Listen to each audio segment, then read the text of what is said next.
What's up, Thrashers, and welcome back once again to the Thrash Maniac 99 YouTube channel, and I am back with another album review for you guys, and today I'm talking about what probably from a mainstream metal standpoint, the most anticipated album that came out on May 17th.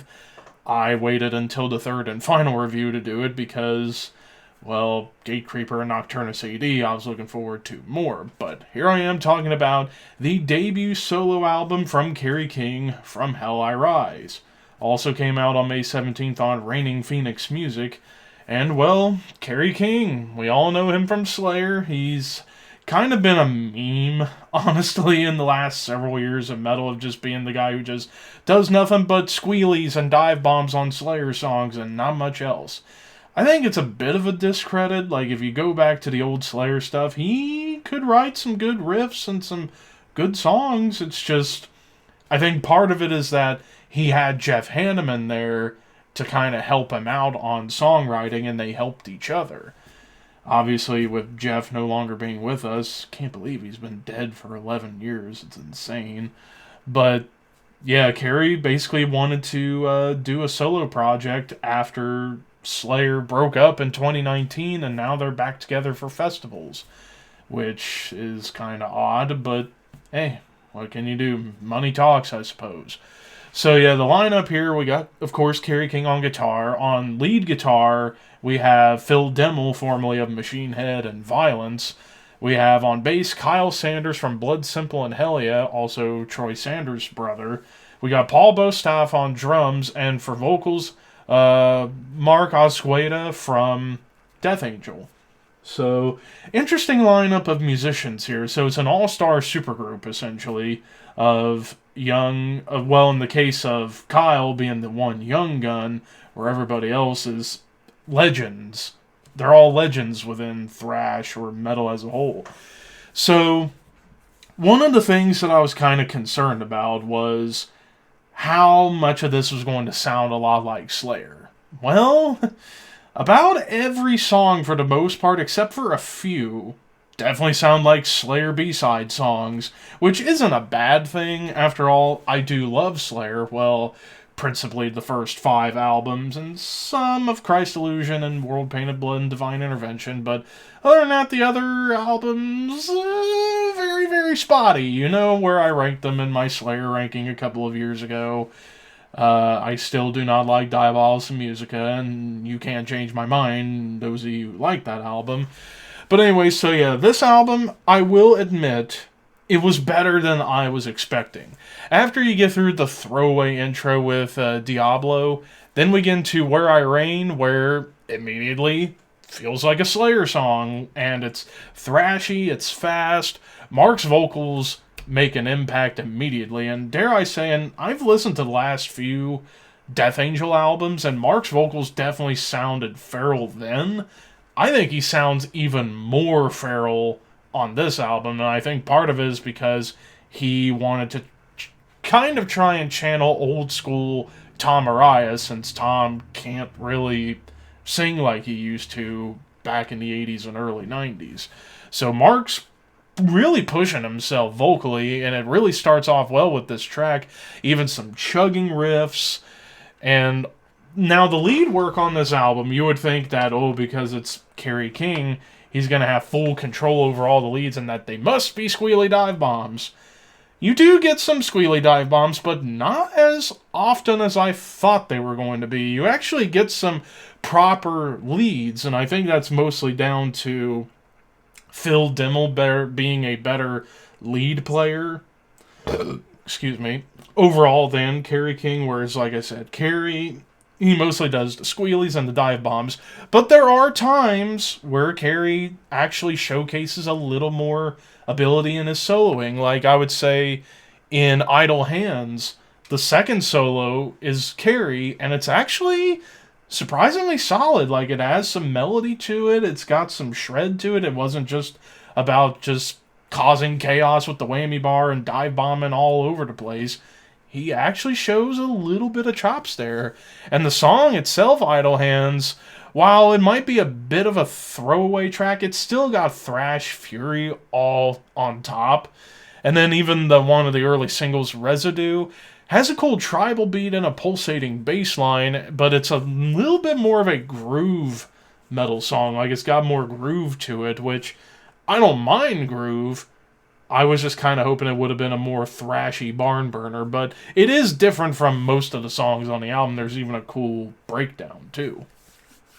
But then we get into a song like Trophies of the Tyrant, which I will agree with my boys. It does sound like Bloodline Part 2, and it's not as good.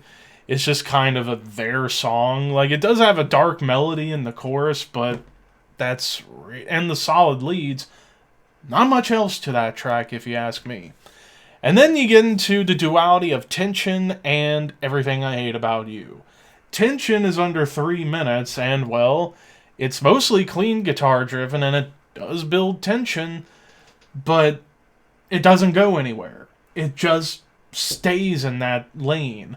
And then it gets into the song Everything I Hate About You, which was about a minute and a half, and it's a brutal thrashy tune, but it was way too short. I almost feel like they could have mixed these two songs together and maybe like divided it into sections into one song, and I think it would have been one of the big standouts, but for whatever reason they ended up doing these songs the way they did. Then we get into the song Toxic. This one, it has a chuggy opening riff. Song-wise, like the riff work reminded me more of Testament than anything else, and it was actually a pretty decent track. Two Fists, this one kind of has a little bit more of a hardcore crossover vibe, like Suicidal Tendencies, Excel, Sick of It All, Agnostic Front's more mid-tempo stuff. That's about what that song is like, and it's different because Kerry was never really a giant fan of hardcore and punk unless it was metal oriented. So of course DRI, Suicidal, and some of those bands, mainly due to his friendship with Jeff, and Jeff loved hardcore and punk, and it kind of rubbed off on everybody else. But it definitely stood out like a sore thumb on this album. And then even the closing, the title track, it's a gritty tune. It almost has a similar tone to albums like Repentless or God Hates Us All, for example. Like, it's a lower tune, and it mixes thrash and groove fairly well, so it ended on a solid note. But the main songs that I liked on here, there were really only 3 tracks that I would probably go back to. Crucifixation, the longest track of the album, over 5 minutes. It is a brutal song. It, dare I say, borders on like death thrash a little bit, because it's that fucking brutal and it's furious. The breakdown in it is killer. It's got harmonies, those classic Slayer harmonies on top, and even a little doom jam briefly on the track. And I really liked it, and it sounded like proper Slayer to me. And then the 2 songs that are back to back, Rage and Shrapnel. Rage is mostly like a speed metal D-beat stomper, very much like Exodus and Overkill and those kind of bands, and I really liked it for that reason. Even the opening riff was really cool. But Shrapnel, this one is a much more sinister song. Like, the melody is very evil, it's got some doom to it, but the double time lumbering grooves you get, I agree, kind of reminds me of like an evil bolt thrower track more than it does Slayer. So yeah, those 3 tracks, Crucifixation, Rage, and Shrapnel, those are definitely the big standouts on here because they're all different from one another. Crucifixation, more of like a brutal, thrashy Slayer track that has some death metal touches. Rage for being more speed metal, and then Shrapnel having a double time doomy lumbering groove to it with evil melodies. But for the most part, most of this album, other than, say, Residue, kind of follows the thrash gear, which I do love songs that stay on a thrash gear because it's all about high speed, high energy, high impact. Although, and of course, the production was pretty good, done by Josh Wilbur, which, yeah, you notice a trend. Both this and the new Deicide album, produced by Josh Wilbur, both had AI cover art. And both on the same label. But I still say the Deicide album's much better than this.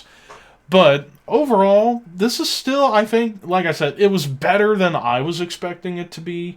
Is it a fantastic album? No. Is it irredeemable? Absolutely not. I think it's a solid album. I am going to give this a 3 out of 5. I do think there are some moments within most of the songs that I wasn't too big on that I do like, but as far as like songs I would go back to, only a few. But as a whole, it's an enjoyable listen. I will say they kind of did cram too much. Like, it's almost 47 minutes, and some of the songs just kind of felt interchangeable. But still, it's a good album. It's a solid album. If you love Slayer, you might dig it. But if you're a fan of just old school Slayer and not too fond of the newer stuff, maybe not for you. But I will go ahead and say this is far better than Repentless, Undisputed Attitude, and Diabolus in Musica. I will flat out say that.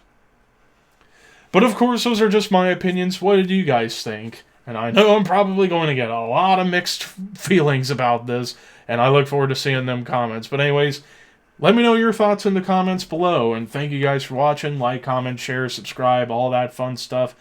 Keep your horns high and your dreams wet. Thank you for your patronage.